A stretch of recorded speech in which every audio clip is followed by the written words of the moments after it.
맞을 짓 했으니까 맞은 거지. 시어머니가 비웃으며 한 말이에요. 그리고 남편은 소파에 앉아 피식 웃으며 말했죠.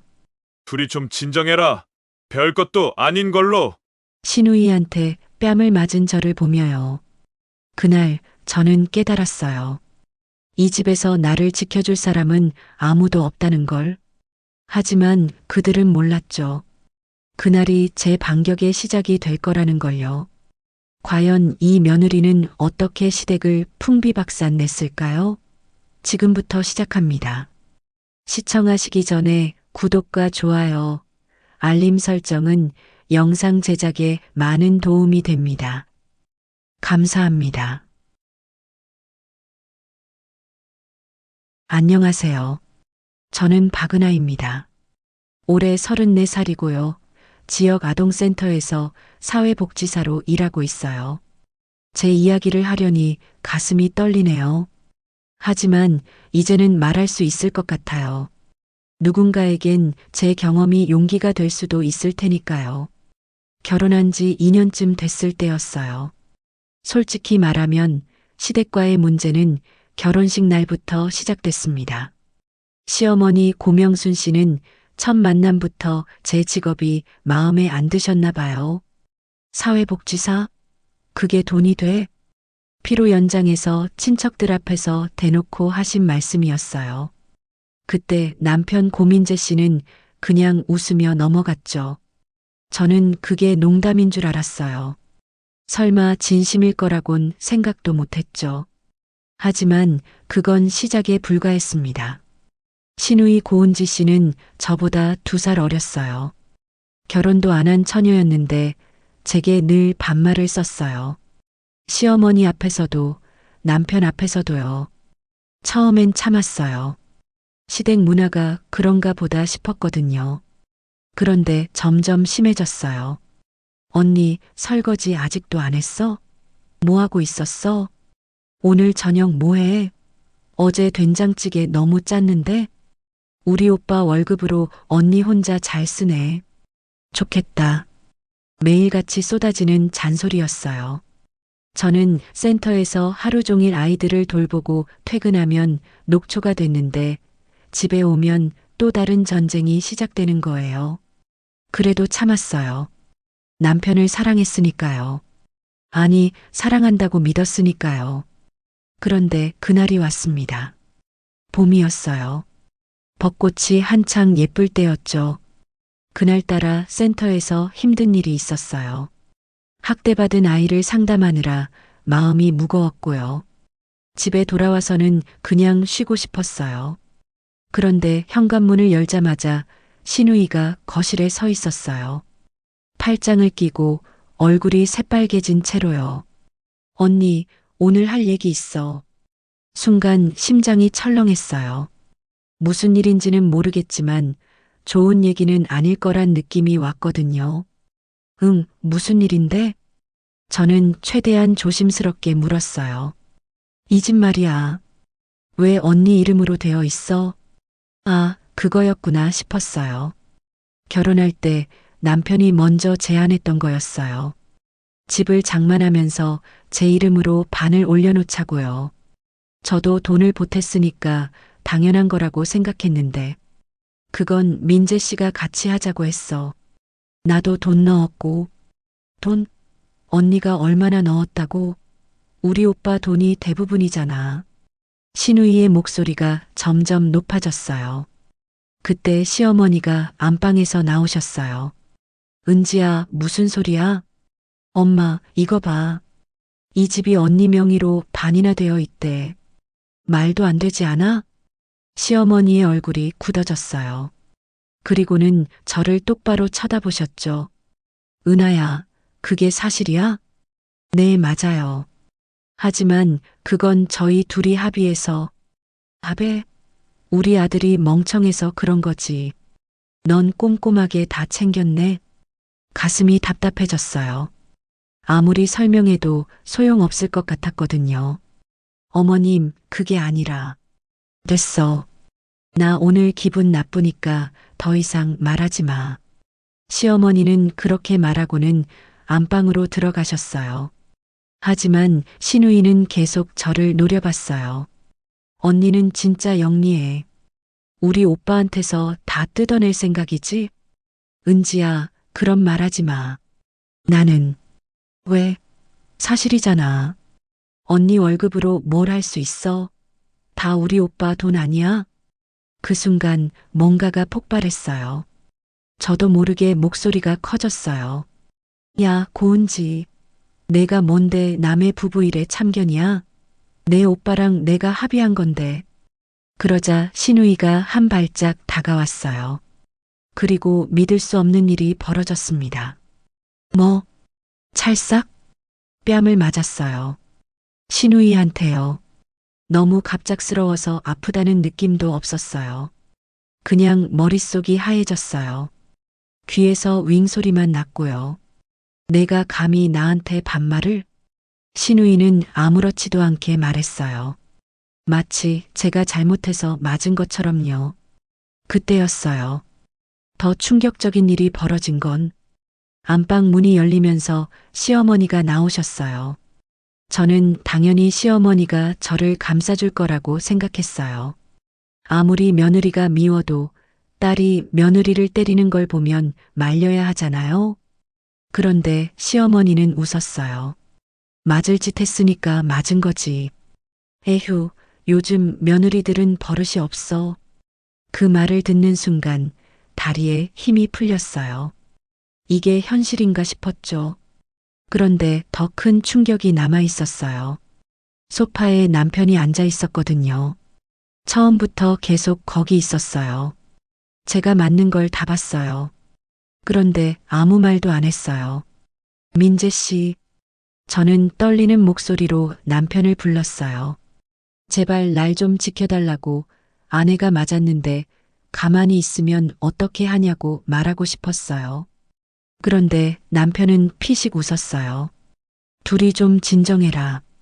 별것도 아닌 걸로. 별것도 아닌 거? 아내가 신우이한테 뺨을 맞았는데 별것도 아닌 거? 그 순간 모든 게 무너졌어요. 저는 거실 한가운데 서서 세 사람을 번갈아 봤어요. 시어머니는 시큰둥한 얼굴로, 신우이는 오히려 당당한 표정으로, 그리고 남편은 귀찮다는 듯이 저를 바라봤어요. 이 집에서 나를 지켜줄 사람은 아무도 없구나. 그걸 깨달았어요. 그날 밤 저는 작은 방에 들어가서 문을 잠갔어요. 남편은 들어오지도 않았어요. 아마 거실에서 엄마랑 동생이랑 텔레비전 보고 있었겠죠. 침대에 누워서 천장을 봤어요. 뺨이 얼얼했어요. 근데 더 아픈 건 가슴이었어요. 내가 왜 여기서 이러고 있지? 나는 왜 맞고도 참아야 하지? 이게 정말 결혼 생활인가? 머릿속에 질문들만 가득했어요. 그때 핸드폰에서 알림이 울렸어요. 센터 선배 언니였어요. 우연히 보낸 문자였는데 묘하게 마음에 와닿았어요. 은하야, 오늘 수고했어. 힘들 때는 혼자 참지 말고 얘기해. 내가 생각하는 것보다 너는 소중한 사람이야. 그 문자를 보는 순간 눈물이 났어요. 처음으로 펑펑 울었어요. 왜 내 남편은, 내 시댁 식구들은 나를 이렇게 대하는데 직장 선배가 더 날 아껴주는 거지? 그날 밤 저는 결심했어요. 이대로는 안 되겠다고요.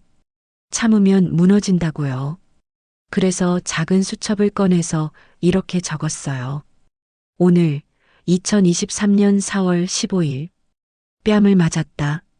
시어머니와 남편은 웃었다. 나는 더 이상 참지 않기로 했다. 그게 시작이었어요. 이 이야기의 진짜 시작이요. 뺨을 맞은 다음 날 저는 평소처럼 센터에 출근했어요. 동료들이 물었죠. 은하 씨, 얼굴이 왜 그래요? 어디 아파요? 거울을 보니 뺨에 멍이 살짝 남아 있었어요. 저는 거짓말을 했어요. 아, 문에 부딪혔어요. 괜찮아요. 웃으면서 대답했는데 목소리가 떨렸어요. 그걸 들키고 싶지 않아서 화장실로 갔어요. 거기서 또 울었죠. 나는 왜 이렇게 약할까? 왜 맞고도 제대로 말 한마디 못할까? 스스로가 한심했어요. 그런데 그날 저녁 집에 돌아갔을 때 더 큰 충격이 기다리고 있었어요. 현관문을 열었는데 거실 분위기가 이상했어요. 가구 배치가 완전히 바뀌어 있었거든요. 이게 제가 아끼던 작은 화분은 베란다 구석으로 밀려나 있었고 제가 좋아하던 소파 위치도 바뀌었어요. 심지어 제 책장도 다른 곳으로 옮겨져 있었죠. 어머님, 이거 누가 옮긴 거예요? 시어머니가 부엌에서 나오셨어요. 내가 옮겼지. 왜? 이게 내 아들 집인데 내가 못 옮겨? 아니, 그게 아니라 미리 말씀 좀 해주시지. 에휴, 며느리가 참 말이 많네. 맞벌이도 아니면서 집 꾸미는 것도 맘대로 못하니? 맞벌이도 아니라는 말. 그 말이 제일 아팠어요. 저도 이래요. 아이들을 돌보고 상담하고 보고서 쓰고 퇴근하면 녹초가 되도록 일해요. 그런데 그게 일이 아니라는 건가요? 어머님, 저도 일하는데요. 그걸 일이라고 해? 얼마나 벌길래? 말문이 막혔어요. 사회복지사 월급이 많지 않은 건 사실이에요. 하지만 제가 하는 일은 의미 있어요. 누군가에게는 꼭 필요한 일이고요. 그런데 그걸 이렇게 무시당하니까 정말 제가 쓸모없는 사람처럼 느껴졌어요. 그때 신우이가 방에서 나왔어요. 언니, 오늘 저녁은 뭐 해? 나 회사에서 힘들었는데 맛있는 거 먹고 싶어. 지금 준비할게. 빨리 해. 배고파 죽겠어. 저는 부엌으로 들어가서 저녁을 준비했어요. 손이 떨렸지만 어떻게든 해냈어요. 그런데 식사 중에 신우이가 또 한마디 했어요. 어제 반찬이 너무 짰어. 오늘은 좀 덜 짜게 해. 알겠어. 그리고 설거지할 때 물 좀 아껴. 수도세 나오는 거 언니 월급으로 내는 것도 아니잖아. 참았어요. 그냥 고개만 끄덕였어요. 그런데 남편은 한마디도 안 했어요. 동생이 저한테 어떻게 말하든 엄마가 뭐라고 하든 그냥 밥만 먹었어요. 식사가 끝나고 설거지를 하는데 남편이 거실에서 텔레비전을 보고 있었어요. 저는 그에게 말을 걸었어요. 민재 씨, 나 오늘 힘들었어. 우리 얘기 좀 할까? 지금 나 드라마 보는데. 나중에는 언제? 에휴, 왜 이래? 별일 아닌 거 가지고. 별일 아닌 거. 또 그 말이었어요. 제가 맞은 것도 별일 아니고, 제가 무시당하는 것도 별일 아니고, 제 마음이 무너지는 것도 별일 아닌가 봐요. 그날 밤에도 저는 혼자 방에 들어갔어요. 남편은 거실에서 엄마랑 얘기하고 있었고요. 문틈으로 소리가 들렸어요. 민재야, 내 마누라 요즘 이상해. 표정이 왜 저래? 그냥 좀 예민한 것 같아요. 내가 더 단단하게 잡아야지. 여자는 원래 좀 세게 다뤄야 말 잘 들어. 알겠어요, 엄마. 그 대화를 듣고 가슴이 철렁했어요. 아, 나는 이 사람한테 사랑받는 게 아니구나. 나는 그냥 관리 대상이구나. 침대에 누워서 눈물이 났어요. 소리 내지 않으려고 베개로 입을 막았어요. 그렇게 며칠이 지났어요. 매일이 지옥 같았어요. 센터에서 돌아오면 늘 뭔가 트집이 기다리고 있었어요. 이 방 왜 이렇게 더러워? 세탁기 돌렸으면 바로 널어야지. 왜 그대로 놔뒀어? 냉장고에 있는 반찬 버려. 맛없어. 그리고 남편은 점점 더 무관심해졌어요. 제가 말을 걸어도 대답을 안 하고 제가 힘들다고 해도 그런가? 한마디만 하고 끝이었어요. 어느 날 밤 가슴이 너무 답답해서 잠을 잘 수가 없었어요. 숨쉬기가 힘들었어요. 손발이 저리고 식은땀이 났어요. 이건 뭐지? 내가 왜 이러지? 무서웠어요. 혹시 심장에 문제가 생긴 건 아닐까 싶었죠. 다음 날 센터 일을 마치고 병원에 갔어요. 내과에 가서 검사를 받았어요. 의사 선생님이 결과지를 보더니 말했어요. 신체적으론 이상 없으세요. 그런데 스트레스 수치가 너무 높네요. 혹시 요즘 힘든 일 있으세요? 아, 네, 조금요. 조금이 아닌 것 같은데요. 이 정도면 극심한 스트레스예요. 계속 이렇게 지내시면 몸이 무너져요. 정신과 상담도 권해드려요. 그 말을 듣는 순간 눈물이 났어요. 진료실에서 그냥 펑펑 울었어요. 의사 선생님이 휴지를 건네주면서 말했어요. 힘드시면 참지 마세요. 몸이 보내는 신호예요. 지금 당장 뭔가 바꾸지 않으면 정말 큰일 나요. 집에 돌아오는 길에 저는 작은 공원 벤치에 앉았어요. 나는 왜 여기서 이러고 있을까? 이게 정말 내 인생일까? 언제까지 이렇게 살아야 할까? 머릿속이 복잡했어요. 그때 한 할머니가 지나가시면서 말했어요. 아가씨, 왜 울어요?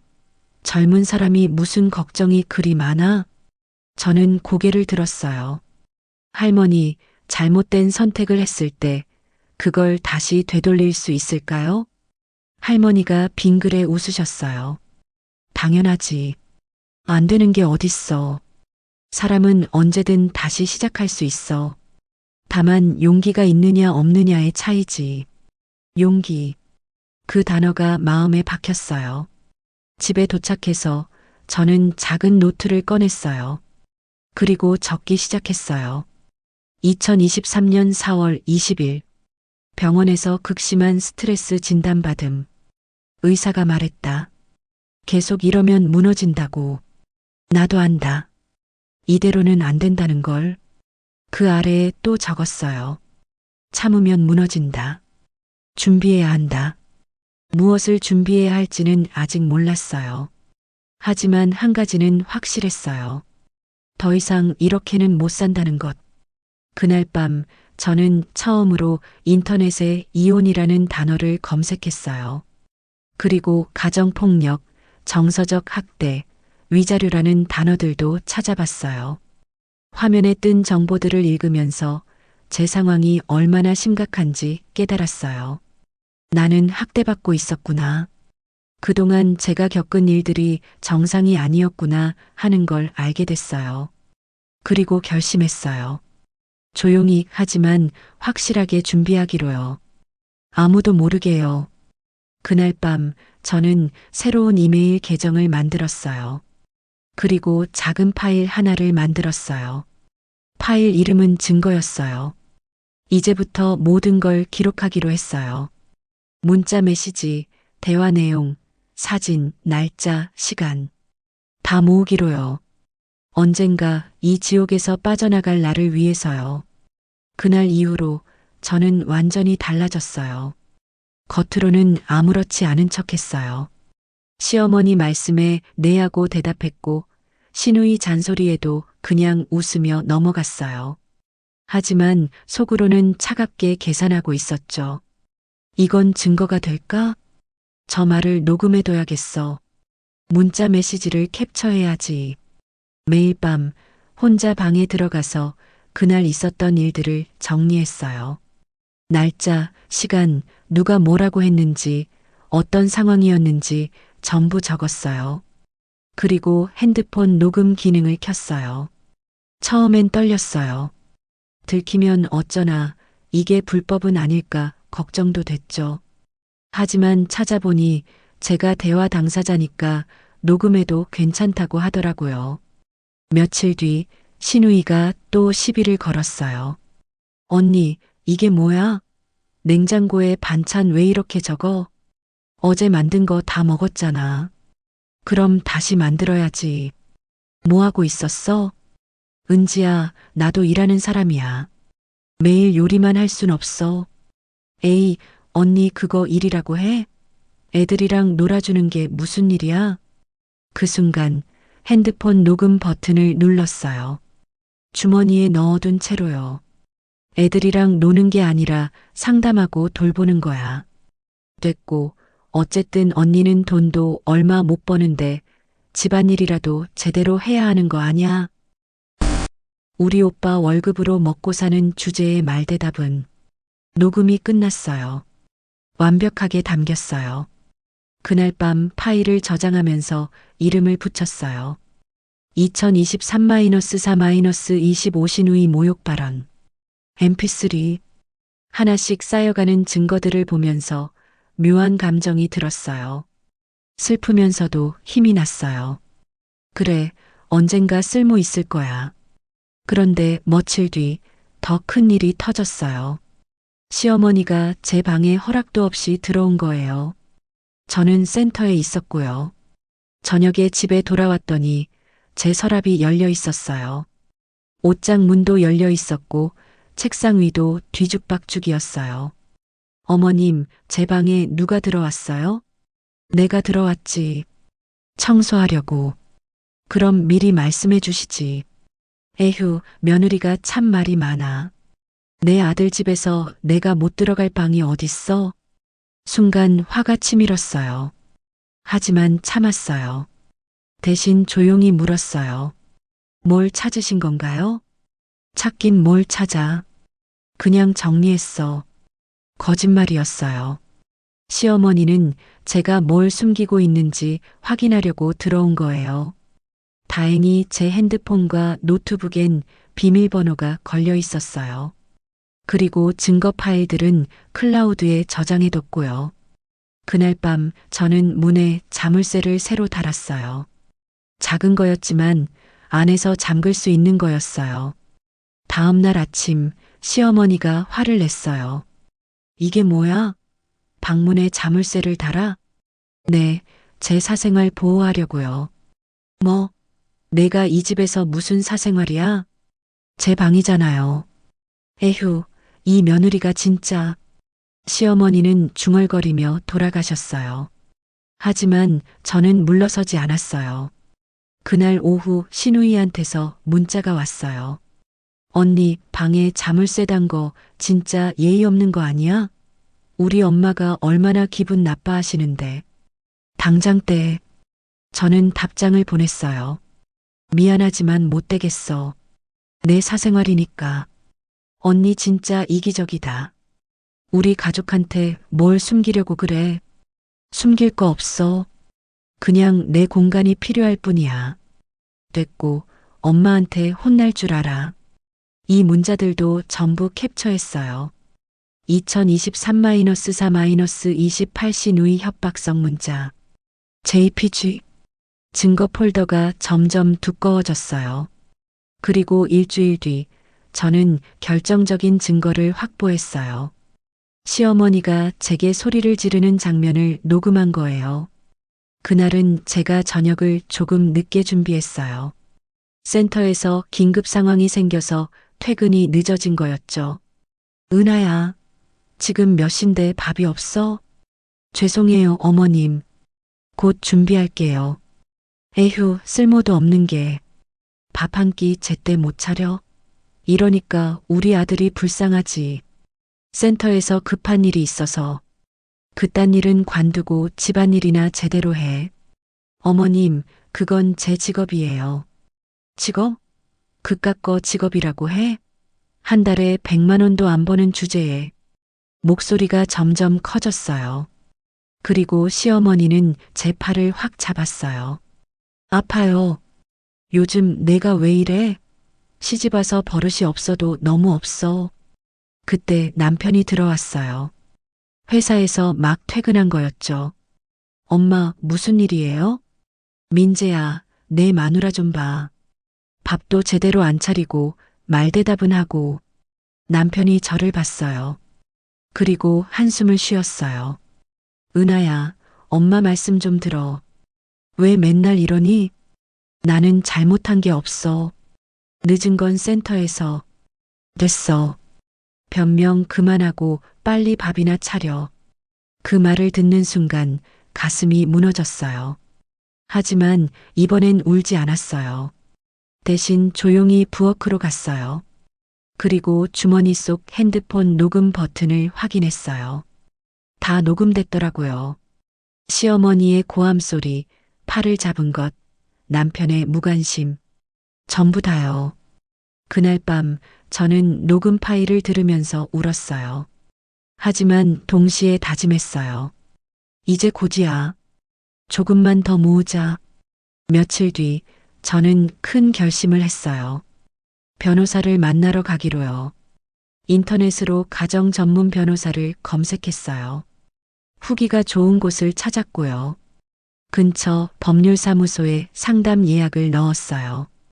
토요일 오전으로요. 상담 날짜가 다가오면서 긴장됐어요. 과연 이혼할 수 있을까? 내 증거들이 충분할까? 혹시 변호사가 참고 살라고 하면 어쩌지? 하지만 더 이상 물러설 수 없었어요.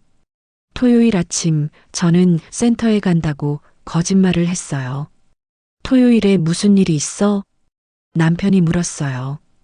응급 케이스 있어서 금방 다녀올게. 알았어. 남편은 관심도 없다는 듯이 다시 핸드폰만 봤어요. 법률사무소는 역 근처에 있었어요. 깨끗하고 조용한 건물이었죠. 엘리베이터를 타고 7층에 내렸어요. 문패에 정혜민 법률사무소라고 써 있었어요. 문을 열고 들어가니 상냥한 여직원이 맞아줬어요. 예약하신 박은하님 맞으시죠? 잠시만 기다려주세요. 10분쯤 지났을까요? 안쪽 방에서 30대 후반으로 보이는 여자 변호사가 나왔어요. 박은하님, 저는 정혜민 변호사입니다. 들어오세요. 사무실은 생각보다 따뜻한 느낌이었어요. 벽에 가족 사진도 걸려 있었고요. 편하게 앉으세요. 오늘 어떤 상담 원하시나요? 저는 준비해온 USB를 꺼냈어요. 이혼 상담이요. 그리고 이게 제가 모은 증거들이에요.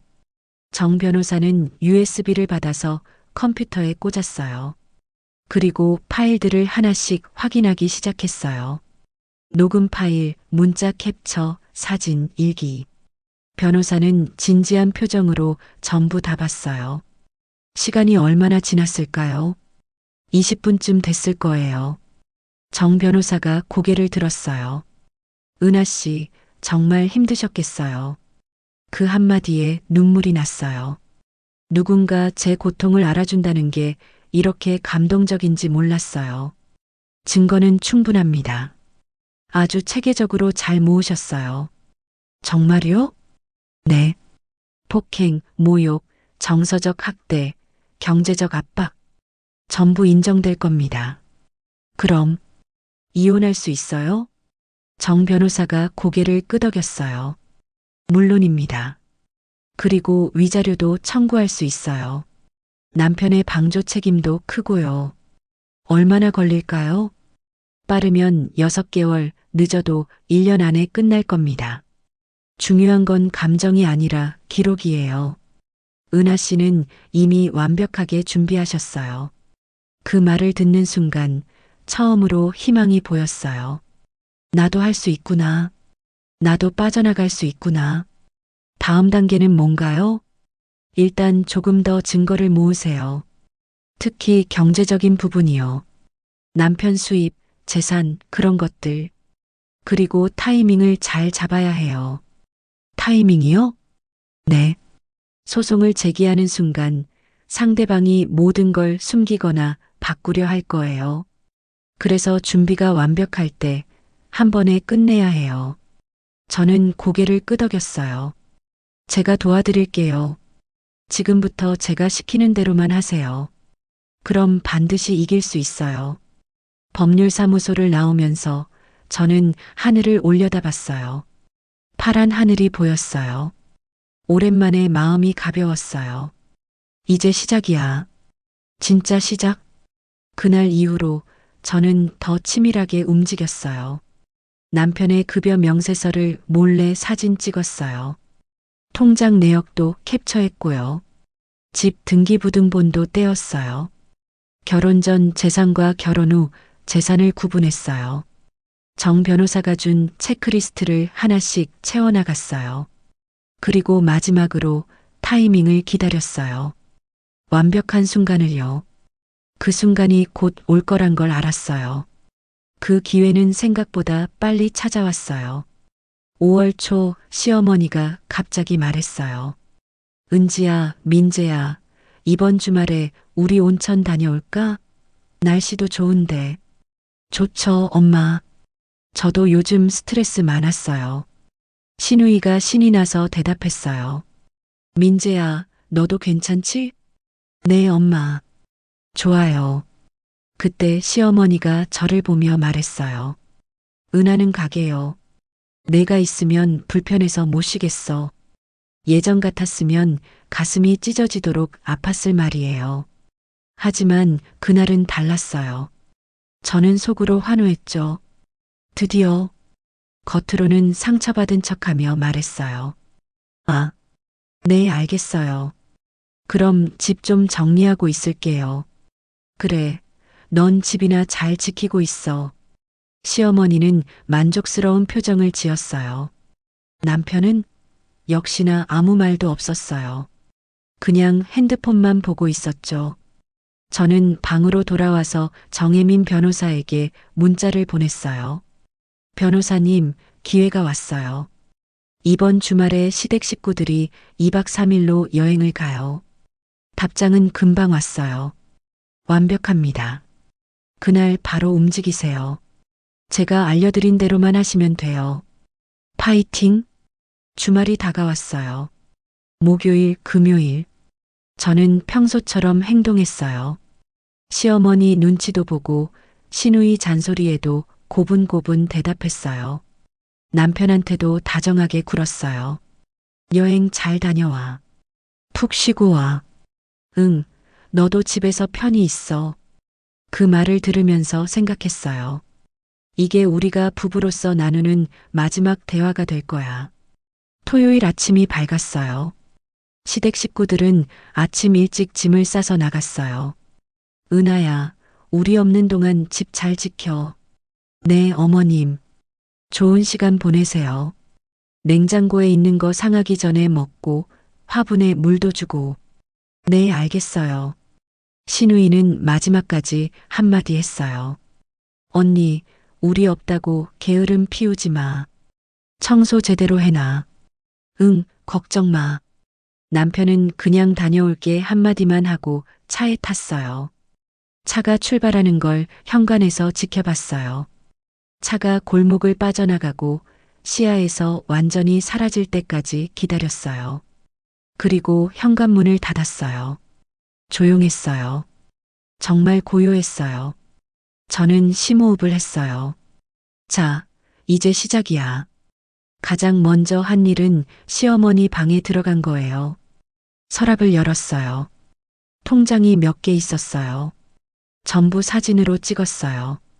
남편이 시어머니한테 생활비 준 내역도 있었어요. 그것도 찍었고요. 시누이 방도 확인했어요. 별건 없었지만 혹시 모르니까 둘러봤어요. 그 다음은 제 짐을 쌌어요. 옷, 책, 서류, 중요한 물건들. 큰 캐리어 2개에 다 넣었어요. 남기고 싶지 않은 것들은 하나도 없었어요. 이 집과 관련된 건 모두 지우고 싶었거든요. 점심때쯤 정 변호사한테 전화가 왔어요. 은하 씨, 준비됐어요? 네, 다 쌌어요. 좋아요. 그럼 지금부터 제가 시키는 대로 하세요. 먼저 은행 가야 해요. 은행이요? 네. 공동 명의로 된 계좌 있죠? 거기서 은하 씨 몫을 분리해야 해요. 나중에 재산 분할 문제 생기면 안 되니까요. 저는 가까운 은행으로 갔어요. 창구에서 조용히 처리했어요. 제 이름으로 된 새 계좌를 만들고 제 몫에 돈을 옮겼어요. 생각보다 많지는 않았어요. 하지만 그래도 제 돈이었어요. 은행 업무를 끝내고 다음은 주민센터였어요. 혼인관계 증명서 발급 부탁드려요. 네, 잠시만요. 서류를 받아서 가방에 넣었어요. 그 다음은 부동산 등기소였어요. 집 등기부등본을 정식으로 발급받았어요. 하나씩 처리할 때마다 가슴이 두근거렸어요. 잘하고 있는 거야. 조금만 더. 오후 3시쯤 집으로 돌아왔어요. 캐리어 2개를 가지고 나왔어요. 그리고 택시를 불렀어요. 어디로 가시나요? 역 근처 오피스텔이요. 미리 구해둔 곳이었어요. 보증금 조금의 월세로 얻은 작은 원룸이었어요. 짐을 풀고 주변을 둘러봤어요. 좁았지만 제 공간이었어요. 아무도 제게 뭐라 안 하고 아무도 무시하지 않는 곳이요. 창문을 열었어요. 바람이 들어왔어요. 이제 진짜 시작이야. 그날 저녁 정 변호사 사무실로 갔어요. 잘하셨어요, 은하 씨. 이제 마지막 단계예요. 변호사는 서류 뭉치를 꺼냈어요. 이게 이혼 소송 서류고 이게 폭행 고소장이에요. 여기 서명하시면 돼요. 손이 떨렸어요. 펜을 잡는 게 쉽지 않았어요. 괜찮아요. 천천히 하세요. 정 변호사가 다정하게 말했어요. 저는 심호흡을 하고 서명했어요. 박은하. 제 이름을 또박또박 적었어요. 완료됐어요. 월요일 아침에 법원에 접수하겠습니다. 동시에 경찰서에 폭행 고소도 접수하고요. 상대방은 언제 알게 돼요? 접수 다음 날쯤 통지서가 갈 거예요. 그때부터 연락 폭탄 올 텐데 받지 마세요. 네. 그리고 혹시 찾아오면 절대 문 열어주지 마세요. 위험할 수 있어요. 알겠습니다. 사무실을 나오면서 하늘을 봤어요. 해가 지고 있었어요. 주황빛 노을이 아름다웠어요. 나는 이제 자유야. 그날 밤 새 집에서 혼자 라면을 끓여 먹었어요. 간단한 식사였지만 그 어떤 식사보다 맛있었어요. 텔레비전을 켰어요. 좋아하는 드라마를 봤어요. 아무도 채널 바꾸라고 안 했어요. 아무도 시끄럽다고 안 했어요. 정말 오랜만에 편안한 밤이었어요. 일요일도 조용히 지나갔어요. 핸드폰엔 아무 연락도 없었어요. 시댁 식구들은 여행을 즐기고 있겠죠. 저는 새 집을 정리했어요. 물건들을 제자리에 놓고 커튼을 달고 작은 화분도 놓았어요. 여기가 내 새로운 시작이야. 그리고 월요일 아침이 왔어요. 정 변호사한테서 문자가 왔어요. 접수 완료했습니다. 통지서는 내일쯤 도착할 겁니다. 연락 오면 절대 받지 마세요. 알겠습니다.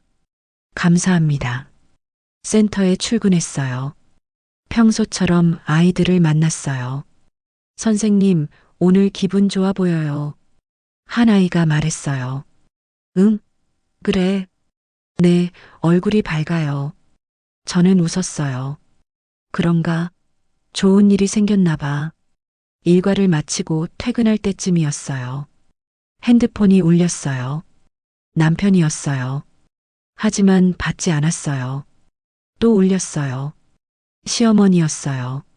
역시 받지 않았어요. 시누이도 전화했어요. 씹었어요. 문자가 쏟아지기 시작했어요. 은하야, 전화 왜 안 받아? 지금 집에 없는데 어디 갔어? 당장 연락해. 이거 장난 아닌데? 전부 읽지 않았어요. 그냥 차단했어요. 집으로 돌아오는 길에 편의점에 들렀어요. 좋아하는 아이스크림을 샀어요. 예전엔 시누이가 살찐다고 뭐라 했었는데 이젠 상관없었어요. 새 집 소파에 앉아서 아이스크림을 먹었어요. 달콤했어요. 그리고 생각했어요. 내일부터 진짜 전쟁이 시작되겠지. 하지만 괜찮아. 나는 준비됐어. 창밖을 봤어요. 도시의 불빛들이 반짝였어요. 저 불빛 중 하나가 제 거였어요. 작지만 따뜻한 제 공간이요. 그날 밤 저는 처음으로 편하게 잠들었어요. 악몽도 없었어요. 아침에 일어나니 핸드폰에 부재중 전화가 37통이었어요. 남편 15통, 시어머니 12통, 시누이 10통. 문자는 82개였어요. 하지만 하나도 읽지 않았어요. 대신 정 변호사한테 문자를 보냈어요. 변호사님, 연락 폭탄 오기 시작했어요. 예상했던 거예요.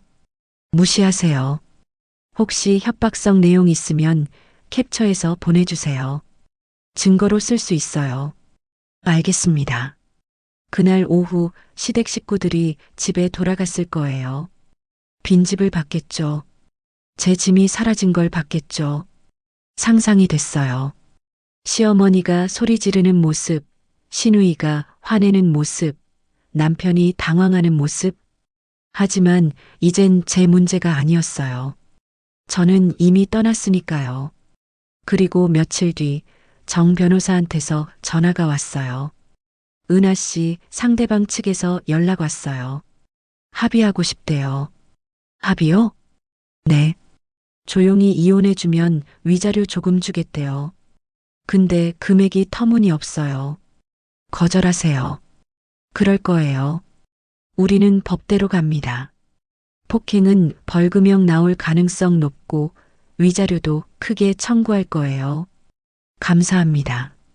전화를 끊고 저는 웃었어요. 이제 내 차례야. 뺨을 때렸던 시누이, 비웃었던 시어머니, 방관했던 남편. 이제 그들이 대가를 치를 시간이었어요. 그로부터 3주가 지났어요. 그 3주 동안 정말 많은 일들이 있었어요. 먼저 시누이 고은지에게 폭행 혐의로 벌금형이 나왔어요. 200만 원이었어요. 처음엔 시누이가 그까짓 것 한 대 때린 게 뭐가 문제냐며 반성하지 않았대요. 하지만 경찰 조사에서 제가 제출한 녹음 파일과 사진을 듣고 보고 나서는 할 말이 없었다고 해요. 정 변호사가 말했어요. 은하 씨 증거가 워낙 확실해서 변명의 여지가 없었대요. 시누이 측 변호사도 선처를 구하더라고요. 그래서요?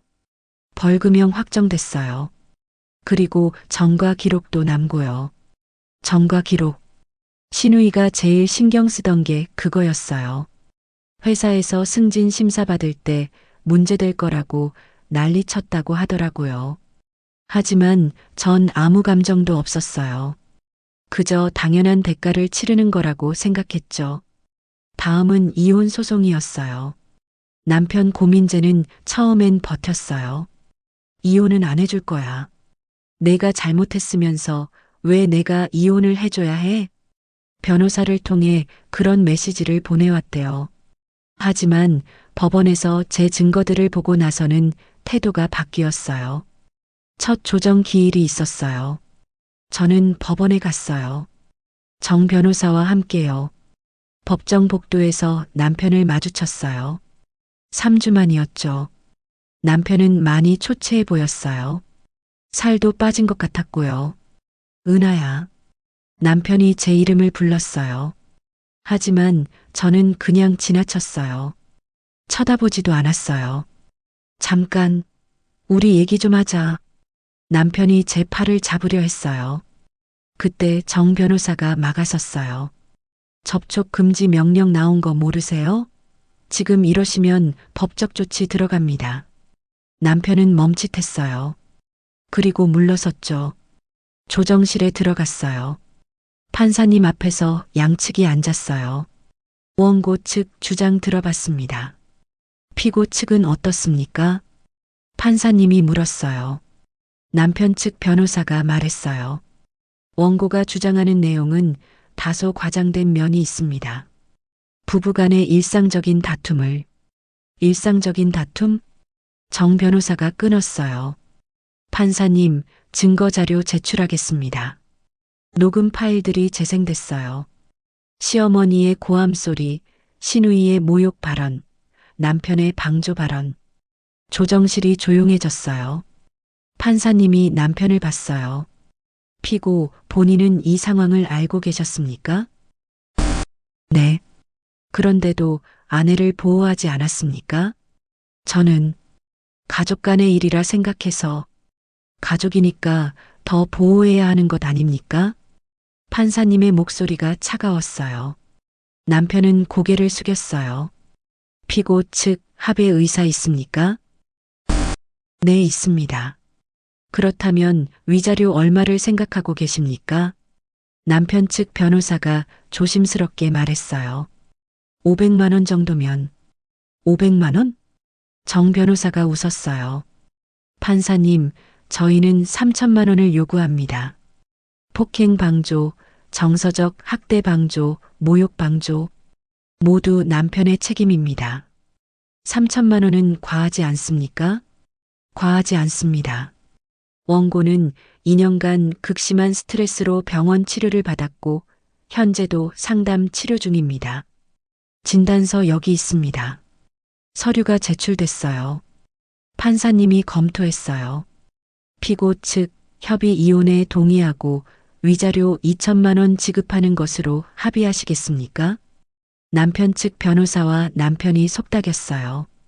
잠시 후 대답이 왔어요. 동의하겠습니다. 그 순간 모든 게 끝났어요. 2년간의 결혼 생활이 그 지옥 같았던 시간들이 딱 한마디로 정리됐어요. 법원을 나오면서 정 변호사가 말했어요. 축하합니다, 은하 씨. 이제 완전히 자유예요. 감사합니다, 변호사님. 정말 감사합니다. 저는 처음으로 환하게 웃었어요. 그날 저녁 센터 동료들과 저녁을 먹었어요. 그동안 비밀로 했던 이야기들을 처음 꺼냈어요. 언니, 그동안 그런 일을 겪고 있었어? 왜 진작 말 안 했어? 동료들이 울먹였어요. 괜찮아. 이제 다 끝났어. 그리고 나 혼자 해결하고 싶었어. 대단해, 은하야. 정말 대단해. 선배 언니가 제 손을 꼭 잡았어요. 그날 밤 집에 돌아와서 거울을 봤어요. 오랜만에 본 제 얼굴이었어요. 예전보다 밝아 보였어요. 눈빛도 살아있었고요. 나 괜찮네. 그리고 한 달이 더 지났어요. 위자료가 입금됐어요. 2천만 원. 큰 돈이었어요. 저는 그 돈으로 보증금을 더 내고 조금 더 큰 집으로 이사했어요. 방 2개짜리였어요. 작은 베란다도 있었고요. 그곳에서 새 생활을 시작했어요. 출근하고 아이들 만나고 퇴근하고 제가 좋아하는 드라마 보고 책 읽고 아무도 뭐라 안 했어요. 아무도 저를 무시하지 않았어요. 어느 날 센터에서 한 아이가 물었어요. 선생님, 요즘 왜 이렇게 웃어요? 좋은 일 있어요? 응, 선생님이 이제 진짜 행복해져서 그래. 진짜요? 응, 진짜. 아이가 활짝 웃었어요. 선생님이 행복하니까 저도 좋아요. 그 말을 듣고 가슴이 따뜻해졌어요. 그래, 나는 이 일을 하기 위해 태어난 사람이야. 돈이 적어도 남들이 뭐라 해도 이게 내 길이야. 그날 저녁 새 집 베란다에 나갔어요. 작은 화분에 물을 주면서 생각했어요. 저 시댁 식구들은 지금 어떻게 살고 있을까? 시어머니는 며느리 없이 집안일 하느라 힘들어하고 있을까? 시누이는 정과 기록 때문에 회사에서 문제 생겼을까? 남편은 혼자 외로운 밤을 보내고 있을까? 하지만 이상하게도 제 문제처럼 느껴지지 않았어요. 마치 남의 이야기 같았죠. 실제로 풍문은 들었어요. 시어머니가 친척들한테 며느리가 나쁜 애였다고 욕하고 다닌다는 거요. 시누이는 회사 승진해서 탈락했다는 거요. 남편은 요즘 술을 많이 마신다는 거요. 하지만 제겐 중요하지 않았어요. 그건 그들의 선택이 만든 결과니까요. 2년 전 제가 뺨을 맞았던 그날. 만약 시어머니가 저를 감싸줬다면? 만약 남편이 저를 지켜줬다면? 만약 시누이가 사과했다면? 지금과는 다른 결말이었을 거예요. 하지만 그들은 선택했죠. 비웃고 무시하고 방관하는 걸요. 그래서 지금의 결과를 맞이한 거예요. 며칠 뒤 정 변호사한테서 연락이 왔어요. 은하 씨, 모든 절차 완료됐어요. 이제 법적으로도 완전히 남이에요. 감사합니다, 변호사님. 정말 고마웠어요. 천만에요. 은하 씨가 잘 준비하셔서 쉬웠어요. 앞으로 행복하세요. 네, 그럴게요. 전화를 끊고 저는 책상 서랍을 열었어요. 거기 작은 수첩이 있었어요. 2년 전 뺨을 맞은 그날 적었던 수첩이요. 첫 페이지를 펼쳤어요. 2023년 4월 15일. 뺨을 맞았다. 시어머니와 남편은 웃었다. 나는 더 이상 참지 않기로 했다. 그 아래에 새로운 문장을 적었어요. 2023년 6월 30일. 나는 자유다. 그리고 행복하다. 수첩을 덮으면서 생각했어요. 그날의 뺨은 상처가 아니었어요. 오히려 제 눈을 뜨게 한 계기였죠. 만약 그날이 없었다면 저는 아직도 그 집에서 무너지며 살고 있었을 거예요. 하지만 이젠 아니에요. 저는 나왔어요. 스스로의 힘으로요. 가을이 왔어요. 센터 앞 은행나무가 노랗게 물들었어요. 퇴근길에 그 길을 걸으면서 생각했어요. 나는 이제 누구의 며느리도 아니야. 나는 이제 누구에게도 맞으며 살지 않아. 나는 그냥 나 박은하야. 그리고 그걸로 충분해요. 저녁에 집에 돌아와서 따뜻한 차를 마셨어요. 창밖을 봤어요. 도시의 불빛들이 반짝였어요. 그 불빛 속 어딘가에 제 새로운 이야기가 시작되고 있었어요. 아직 어떤 이야기가 될지는 몰라요. 하지만 한 가지는 확실해요. 그건 제가 선택한 이야기고 제가 만들어가는 이야기라는 거요. 그리고 그 이야기에는 더 이상 눈물도 뺨도 무시도 없을 거예요. 오직 제 웃음과 제 꿈과 제 행복만 있을 거예요. 핸드폰을 꺼내서 달력을 봤어요. 내일은 또 새로운 하루예요.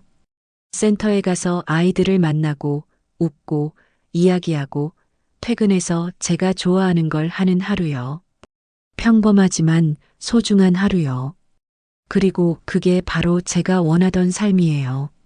누군가는 물을지도 몰라요. 그래서 행복해? 혼자 사는 게 외롭지 않아? 이혼한 걸 후회하지 않아? 제 대답은 명확해요. 네, 행복해요. 전혀 외롭지 않아요. 단 1초도 후회한 적 없어요. 왜냐하면 저는 이제 알거든요. 혼자여도 괜찮다는 걸요. 혼자라는 게 외로운 게 아니라 자유로운 거라는 걸요. 그리고 누군가와 함께하는 게 무조건 행복한 게 아니라 나를 사랑해주는 사람과 함께해야 행복하다는 걸요. 침대에 누워서 눈을 감았어요. 오늘도 편안한 밤이었어요. 악몽은 더 이상 오지 않았어요. 대신 좋은 꿈을 꿨어요. 넓은 들판을 걷는 꿈이었어요. 혼자였지만 전혀 외롭지 않았어요. 바람이 불고 햇살이 따뜻하고 하늘이 파란 그런 들판이었어요. 그리고 저는 걸어갔어요. 앞으로, 계속 앞으로요. 돌아보지 않고요. 왜냐하면 뒤에는 더 이상 제가 있을 곳이 없으니까요. 제자리는 앞에 있으니까요. 아직 가보지 않은 그곳에요. 그리고 거기서 저는 진짜 제 이야기를 시작할 거예요. 이번엔 누구도 제 뺨을 때리지 못하는, 누구도 저를 무시하지 못하는, 오직 제가 주인공인 이야기를요. 그날의 뺨은 상처가 아니라 문이었어요. 제 새로운 삶을 여는 문이요. 그리고 저는 그 문을 열고 나왔어요. 이제 그 문은 닫혔어요. 다시는 돌아가지 않을 거예요. 앞으로만 갈 거예요. 저 박은하의 새로운 이야기 속으로요. 오늘의 사연, 여러분은 어떻게 생각하시나요? 댓글로 여러분의 다양한 의견과 느낌을 들려주세요. 구독과 좋아요, 알림 설정은 영상 제작에 많은 도움이 됩니다. 감사합니다.